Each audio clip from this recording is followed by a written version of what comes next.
So what does, or how do you feel about the topic of warming up? In this case, I'm talking about warming up before any physical activity such as running, jogging, sporting, Pokemon going, right? But, well, for me, I find it very repetitive, monotonous, and just overall so boring. I'm just looking at what I'm doing. Like seriously?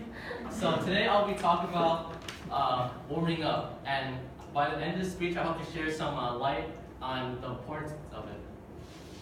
So, as young adults, we often take our body for granted, not really thinking about the consequences it may have on us, especially for the future. I'll be discussing what it means for the body to be warmed up, and incorrect notions and correct notions of this topic. So why does the body need to be warmed up? The action of it is important because it transitions your body to be in quality shape for your desired, for the desired activity. So a proper preparation needs two things. It needs the physical and the physiological self.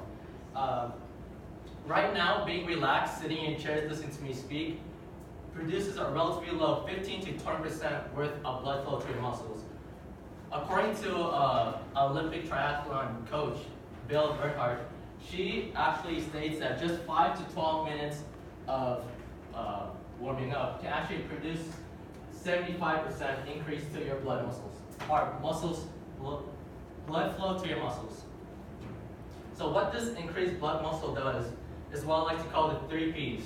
First, it makes the muscles more pliable, which is more flexible, and better muscle contraction and oxygen circulation that helps prevent severe injuries, which also produces your better overall performance. So, since warming up is so neglected, injuries are pretty prevalent. According to another source, Dr. K, co-author of the book Sports Medicine, very creative, he states that severe injuries to skeletal muscle represent 30% of the injuries seen in all sports today. Common injuries include ankle, hamstring sprains, strains, knee tear, dislocations, and in addition to the points I just discussed, there are some misconceptions, some do's and don'ts.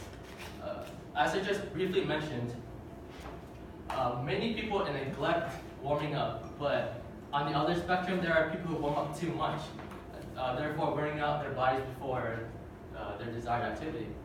So a recommended 10 to 20 minutes is fine enough and sufficient enough.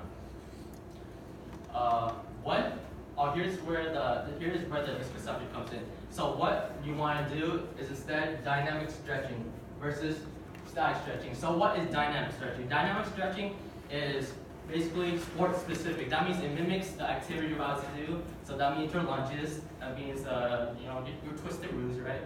And what you want to avoid is static stretching. Well, according to Dr. Simile, he conducted tests that show significant decrease in muscle strength and explosive power for that sole activity before stretching or before your activity.